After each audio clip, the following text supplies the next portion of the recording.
Alors, Grosjean se voit en tête de liste des remplaçants sollicités. Il est plus expérimenté avec Magnussen et Albon à ne pas pouvoir le baquer. Ah, et comme quoi, Grosjean, il lorgne encore un peu sur la Formule 1. Hein.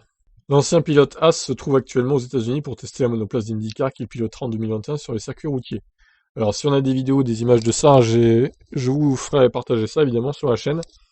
Encore faut-il qu'il y en ait. Mais là, bon, on est le matin aux États-Unis, donc on verra peut-être plus tard dans la journée.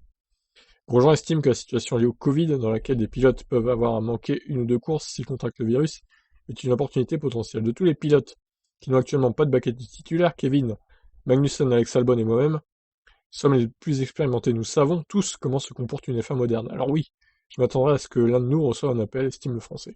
Dans le même temps, le pilote de 34 ans admet que sa carrière à temps plein en F1 est presque certainement terminée.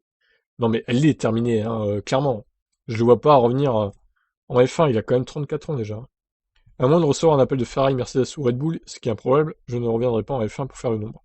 C'est donc le moment idéal pour peut-être entrer en contact avec certains de ses anciens rivaux en F1 et enfin nouer de vraies amitiés, plutôt que de la camaraderie. Il n'y a que 20 pilotes en Formule 1, et tout le monde veut obtenir un contrat avec la meilleure équipe. Dans une telle situation, il est difficile d'être ami avec quelqu'un.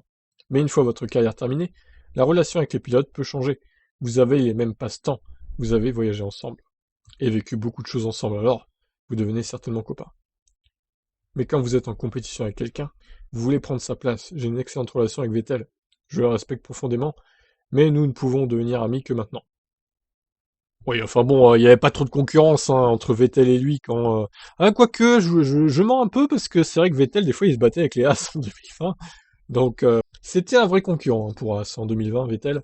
Mais bon, les années d'avant, il était quand même largement devant, hein, donc il n'y avait pas de concurrence entre les deux. Donc, quand vous êtes en compétition avec quelqu'un, vous voulez prendre sa place, j'ai une excellente relation. Voilà, voilà. Quand il était chez Ferrari, qu'est-ce que je voulais? Sa place. Si j'avais reçu un appel de Ferrari, qu'aurais-je fait si j'avais été ami avec Sébastien? Je le rappellerais et lui dirais de faire attention. Non mais Romain, à un moment donné, t'étais chez As, tu espérais vraiment encore aller chez Ferrari? Non, à un moment donné, tu t'es enterré chez As, il y avait plus d'espoir que t'ailles chez Ferrari, hein, faut pas rêver, hein. Peut-être qu'il y avait encore un espoir après Lotus. Enfin, dans les années, on va dire 2013, peut-être 2014. Mais après, non, c'est fini, quoi. Je veux dire, Ferrari, ils ont fait un autre choix, voilà, ils ont pris Leclerc, ils ont eu Raikkonen, après ils ont eu Leclerc, après ils ont pris Sainz, du coup, voilà, c'est fini, hein. Tu fais une croix dessus, Romain.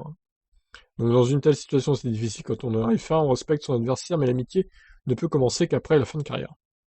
Ouais, je suis plutôt d'accord avec lui pour le coup. Même si bon, après ils peuvent bien s'entendre hors piste, comme Verstappen et Norris par exemple. Hein. Ils jouent ensemble à iRacing, par exemple, ils font des jeux vidéo ensemble. Ils s'entendent bien en dehors de la piste, mais bon, sur la piste évidemment ils sont concurrents. Même si évidemment Verstappen avait largement l'avantage sur Norris en termes de voiture, de rapidité de voiture, les années qui se sont écoulées. On verra si c'est toujours la même chose en 2021, ou si la McLaren Mercedes sont un peu revenus au niveau de la Red Bull, j'espère en tout cas. Voilà, bah écoutez, je vous laisse réagir suite à cette déclaration de Romain Grosjean.